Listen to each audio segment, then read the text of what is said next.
morning, everybody. It's me, Davey Z, coming to you live from, actually, I'm in Lancaster, New York, suburb of Buffalo right now, coming up to a light. Anyways, boy, I get myself in a pickle. I don't know if you guys know this. I've told everybody through the years on all my channels.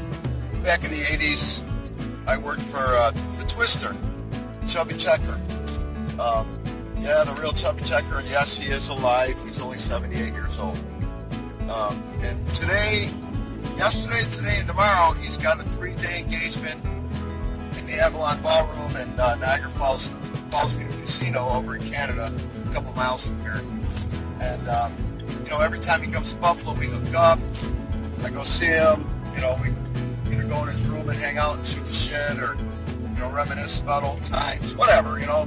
I've introduced him to several of my friends and family members through the years. Chubby's just a great guy. He's a rock and roll legend. Oh, this freaking road sucks. Chubby's a rock and roll legend, guys. He's about to go into the Rock and Roll Hall of Fame. Well overdue. Well overdue. The guy's been a superstar since the 60s. And, you know, I know he's older now and he's changed through the years, but if it wasn't for guys like Chubby, you know, Fats Domino and Elvis, all them road cats from the early 60s, late 50s, rock and roll would not be what it is today. I mean, Chubby, if you look it up on Google, he was the first person, first artist, entertainer, to dance apart with a partner. You know, the twist. Before the twist, everybody held hands, or they'd spin, hold hands, or slow dance, what have you, but it was never apart. When the twist came out, it was a solo dance for two people, and the craze began, and here we are, you know, almost 60 years later, and people are still dancing apart. And, you know, of course, dancing's a little different now than it was back then. A little more seductive, a little more choreographed. I don't know, whatever. But anyways, Chubby's a great guy, but the pickle my Sean and I are in, Sean is my wife, is we didn't get our tickets when we were supposed to. We thought we did, but we didn't. Today's the day we're supposed to go to the show. I got a text out to Chubby. I'm not calling him because I know he's sleeping right now. And we don't know what to do. Now, I'm hoping that he just says, David, come on, you know, I'll get you in. But it's not easy for him to do that, no matter who he is, unless you're, you know, Paul McCartney, Ringo Starr, Eric Clapton.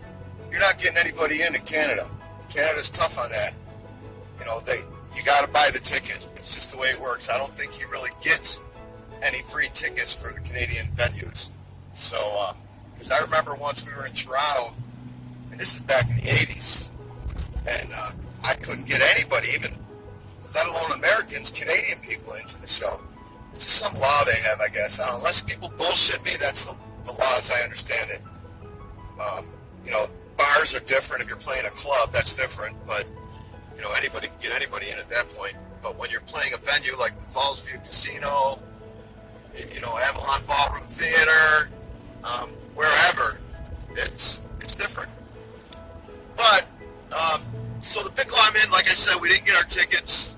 So I put a text out to Chubby. I'm hoping he lets me just, you know, come to the show for free. I mean, regardless, we're going to get to see him. But I'd really like to take in the show, you know. Every year he seems to have a new band member, and I like to check out the band. I thought, you know, you're only as good as your weakest link, and Chubby's band really has no weak link. None whatsoever.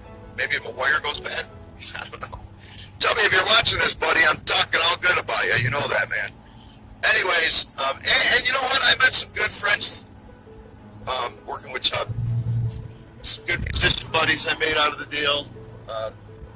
My one buddy, Butch, he lives in Philly. He was Chubby's drummer in the 80s and 90s. He and I became pretty good buddies. Butch Monroe. James Monroe, but his name on stage was Butch. And then my dear friend Brian Zenon, well, actually his name is Michael Noonan. He was the twin brother to the original drummer of the original Beatlemania band on Broadway, who was Justin McNeil. Justin and Michael were twins. Unfortunately, Justin Unfortunately, Mike, I knew him as Brian because we always went by stage names on stage. I got used to calling him Brian. Sorry about the camera work, guys. I'm going back and forth because I don't have anything to hold my phone while I'm recording this on this channel. But anyways, Brian was a good guy. I hadn't seen him for a couple of years, and I put in a call, and I couldn't get a hold of him about 5 years ago, and I Facebooked his brother, Justin, who I know pretty good, and it turns out Brian passed away about 10 years ago from a serious lung infection. It wasn't cancer. It mimicked cancer. And, yeah, it was pretty sad.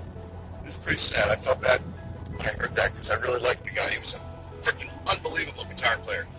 Him and I on the road, we'd be on the bus. You know, everybody would be sleeping, and we'd go in the little jam room that Chubby had on the bus. It was like a little area where we'd sit and jam. You know, a couple fold-down beds on them and chairs and shit. Anyways, you know, we'd be going down the road, 2, 3 in the morning. Him and I are back there jamming out Beatles tunes on acoustics and singing in harmony all night. I loved it, man. He was a huge Beatles fan like I am. Oop, did I just spit? Sorry. You know, his brother, I mean, you can tell how big of Beatles fans they were. His brother tried out for the Ringo part and got it. Oop, got the phone down. There's a cop up here. Might be a roadblock. I think, or is it just a reflector? I don't know. Looks like a cop flasher. Just watch my speed. So I think what's going to happen, folks, is, here I spit again. We're going to head over to Canada a little later, probably around 2:30, 3 o'clock. Unless Chubby texts me back or calls me and says he can get me in, we're just going to go over there and have dinner and then maybe meet up with him for dinner even. I don't know what the plan is. Normally, you know, we just go up there and hang out. He loves to reminisce, and he likes to talk about his family and ask about my family. Funny story, my son Dave, DJ, when he was about a year and a half, Chubby, I was on vacation, from Chubby, and actually the band came to Buffalo while I was on a hiatus, and they played at LaSalle Park. Chubby did. I was still working for him at the time, but I was on vacation. So my wife and I took in the show with the kids, my ex-wife Annette, my dear friend Annette. We went to the park. I called Chubby, because he had a cell phone back then even. I called him up, and he sent the limo out to pick me and my wife and the 3 kids at the time, pick us up at the gate outside. Well, not actually the gate. It was used to be a hot dog stand called Ted's Hot Dogs there, and he sent the limo there to pick us up, and we parked. But it was cool. He brought us in the park, and we, backstage and everything on the bus. But the funny thing is, my son David, like I said, he's about a year and a half, and during the fireworks display, Chubby was holding David. He had him in his arms. And the fireworks finale started going off, and it scared DJ, Dave, and he pissed all over Chubby. There's my wife. Hold on, y'all. I don't know if it's going to videotape, but hold on. Well, I guess it didn't record, people. I thought it would record me talking to my wife, but it didn't. So I had to hang it up. But anyways, listen, this is just the ending to the first video, so I just want to tell everybody how much I love you all. The support is uncanny. My recovery with the Suboxone is going well.